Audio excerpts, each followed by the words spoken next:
예, 근데 용인갑이죠. 용인갑은 또 강남 을에 갔다가 조정받은 이원모 전 비서관이 단수 전략공천 됐고, 또 권성동 현 의원은 강릉에서 단수, 또 이철규 의원과 강승규 전 비서관도 단수 공천, 뭐 이런 이야기들이 있습니다. 이거는 잡으면 안 될까요? 아니, 언론 지형이 저는 많이 기울어졌다고 요즘 최근에 많이 느껴요. 그래도 최소한 언론인으로서의 양심은 있기 때문에 논란이 되면 그것들을 보도 안 할 수는 없거든요. 근데 최근에 보면 잣대가 두 가지예요. 예를 들면 국민의힘이 공천을 하잖아요. 그러면 현역 의원하고 이른바 용산 참모들이 가서 붙어요. 용산 참모들이 인지도도 하나도 없는데 가서 경선을 붙는다는 것도 참 희한해요. 그것도 저는 특혜라고 보는데요. 붙여요. 그 용산 참모들하고 현역하고 붙기만 해도 아유 잘한다. 이렇게 얘기를 해요. 공정하다. 네. 민주당은요, 현역 의원하고 이른바 지금은 뭐 친명체제라고도 할 수 있잖아요. 그걸 어떻게 부인하겠어요. 원외에 있는 인사들이 이재명 그 대표와 관련해서 저는 등에 업었습니다. 이런 거 다 선거 때마다 하잖아요. 그리고 가서 경선 붙이잖아요. 그럼 비명계하고 경선 붙으면은 불공정이라고 그럽니다. 이런 이중잣대가 어디 있어요, 세상에. 그러니까 저는 이것도 가혹하다고 생각하고요. 민주당에 친명과 뭐 비명을 정확하게 나누는 기준이 있는지는 모르겠으나 한 20명 공천을 하잖아요. 그러면 문재인 정부 시절에 장관을 했다거나 이런 인사들이 한 5명씩 껴있어요. 단수 공천을 받기도 해요. 그런데 비명 몇 명이 경선 붙었다는 게 더 오히려 큰 뉴스를 만들어내요.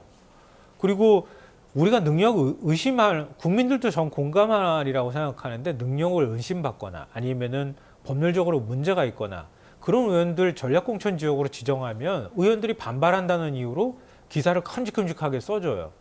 그러니까 반발하는 것도 합리적 이유가 있어야 반발하는 것을 기사로 쓰는 거지 어떻게 큰 소리만 낸다고 다 기사를 씁니까? 그러니까 이런 부분에 있어서 저는 맨 처음에 민주당 공천 기준을 제대로 세우지 못하고 좀 혼선을 빚었다고 하는 점 인정하고 그 부분에 대해서는 지금도 역시 민주당 지도부가 정신 차려야 된다고 보지만 그래도 국민의힘하고 민주당하고 비교할 때는 동일한 잣대를 가지고 비교하고 또 평가하고 비판했으면 좋겠어요. 그렇지 않은 것에 대해서 저는 심각한 문제가 있다고 생각합니다. 네, 장소연 지금 김서환 평론가 말씀에 동의하세요? 지금 언론 지형이 좀 공정하지 못한 잣대를 들이대고 있다 이렇게 보십니까? 그거를 제일 많이 느끼는 게 저이기도 한데 그 언론 탓하면은요, 언론 탓하는 쪽이 잘못하는 거라고 저는 평소에 생각을 하거든요. 네. 그러니까 민주당 공천이 지금 잘못돼 가고 있다라고 판단하는 것들은 뭐냐면 좀 감점을 받거나 아니면은 경선을 못 받았거나 경선이 좀 불합리하다라고 생각하는 현역 의원들이 계속 반발하고 있어서 그래요. 김성환 평론가님 국민의힘의 현역 의원 중에서 누군가가 지금 나 공천 불합리한 것 같아, 잘못된 것 같아, 나 이거 경선 이거 불공정해라고 반발하고 있는 사람이 있어요? 왜 반발 안 할까요? 그러니까 그거를 뭐 한꺼풀 벗겨가지고 얘 여당의 권력의 힘으로 아니면은 아이고 줄자리가 많으니까 저에 다 그런 거 다 있고 옛날에 이명박 정권 때 박근혜 정권 때 현역 의원들 탈락할 때 반발 엄청나게 많이 했어요. 근데 지금 안 하잖아요. 그러니까 지금 괜히 언론 탓이다. 언론이 기울어져 있기 때문에 민주당의 갈등 상황을 더 크게 보도한다. 이렇게 좀 보기는 어려운 것 같고 뭐 힘으로 찍어 누르든 아니면 당근으로 회유를 하든 지금 국민의힘의 현역 의원들은 상당히 좀 그 한동훈 비대위원장의 공천의 룰과 진행에 대해서 그렇게 반발 안 하는 것 같아요. 그러니까 그것이 잘 되냐 못 되냐 그거는 나중에 따질 문제고 일단은 갈등이 최소화되고 있다. 공천이 안정적으로 관리되고 있다. 그 부분은 인정을 해줘야 되고 우리가 나중에 뭐 비판할 대목이 있는지 모르겠지만 과연 이것이 개혁 공천이냐 물갈이냐 아니다 이거는 국회의원들 현역들 기득권 계속 유지해 주는 거 아니야? 이렇게 해서 4월 10일 날 국민들이 다르게 판단할 수는 있어요. 하지만 지금 공천과 관련해서는 국민의힘이 상당히 좀 안정적으로 관리를 잘 해 나가고 있다라고 말씀을 드리고 아까 제가 현역 의원 탈락하는 사람이 없다고 했을 때 이태규 의원 얘기를 하셨는데 그건 좀 사안이 달라요. 왜냐하면은 여주 양평 지역구를 이태규 의원이 관리한 것이 아니라 이번에 비례대표로서 이제 출마하겠습니다라고 한 2달 전에 간 거거든요.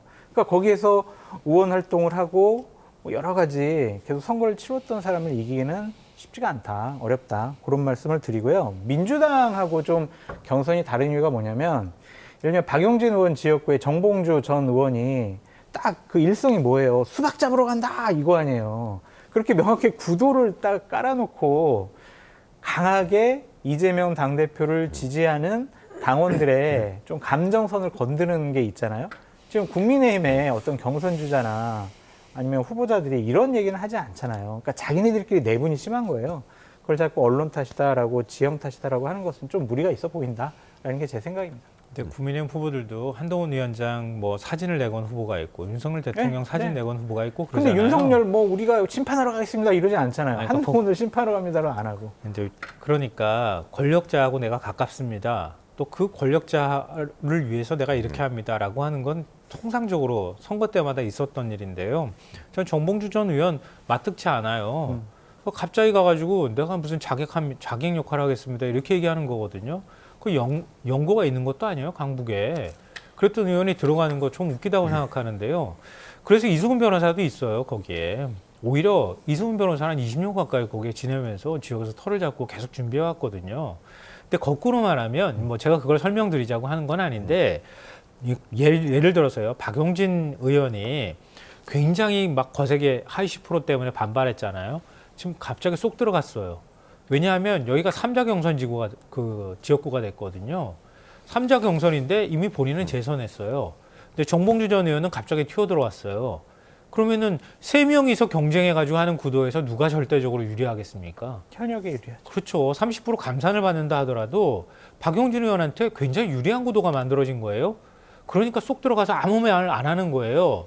그러니까 자기하고 불리한 사안이 있으면은 막 부당하게 희생됐다고 말하면서 그 국민 여론조사에서 좀 더 많은 일종의 동정표든 뭐든 지지표를 얻기 위해서 액션을 취하고 그럼요. 그리고 막상 유리한 구도가 되니까 아무 말 안 하고 가만히 있는단 네네. 말이에요.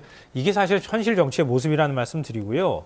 그리고 과거에 지금 국민의힘 계열의 저 한나라당부터 새누리당 마찬가지로 예전에 공천에서 반발했던 거는요. 이명박이라고 하는 정치인하고 박근혜라고 하는 정치인이 있어서 어느 한쪽을 일종의 공천 학살을 한다고 하는 논리가 있었기 네. 때문이었어요. 네. 근데 지금 국민의힘은 어떻습니까? 있어요? 제가 볼 땐 비윤을 찾기도 어려울 것 같은데요. 다 친윤이기 때문에 반발을 못하거나 안 하는 거예요. 그렇잖아요? 그러니까 이 관리를 잘하고 있다라고. 그렇게 그냥 관리를 잘하고 현상적으로 있다는 봐야 되는 겁니까? 거죠. 뭐 말만 나오면 대통령이 경로하고 네. 다 배제하고 이런 것들 때문에 감히 얘기를 못하는 아까 것들도 있는 얘기했잖아요. 거죠. 억압적으로 힘으로 누르든 당근이든 어쨌든 공천 그걸 자금이 잘한다고 나오지 않게 전제를 해버리면 잘한다고 할 한 말이 적 없잖아요. 없어요. 네, 관리를 잘하고 있다. 그래서 옳은 공천이냐 나쁜 공천이냐 그거는 나중에 판단해야 된다라고 그러니까 말씀드렸죠. 그래서 네, 제가 네, 말씀드렸지만 알겠습니다. 죄송합니다만 요거 한마디만 예, 제가 예. 할게요. 강서구청장 보궐선거 끝나고 난 다음에 국민의힘이 혁신이 필요하다고 했어요. 대통령하고 관계도 당정 간의 수직 관계를 좀 탈피해야 된다고 하는 게 국민의 선택이고 요구라고 했어요. 뭔가 바뀐 게 있습니까? 하나도 안 바뀌었어요. 한동훈 비대위원장의 영부인 사자도 지금 입에 못 올리고 있는 상황이에요. 그러면은 특검법 때문에 공천을 이렇게 만들어 놓는다고 하면 도대체 국민의힘은 뭘 위해 정치를 하는 겁니까? 뭘 하기 위해서 정치를 하는 겁니까? 그럼 뭐하러 의원 숫자 줄이겠다고 말합니까? 그러니까 그 본질적인 문제에 대해서 얘기하지 않으면 국민의힘의 지금 공천 모습은 설명할 방법이 없어요. 제가 볼 때는. 네. 그러니까 그런 것들을 지적해야 할 필요가 있다고 말씀을 드리는 겁니다. 예.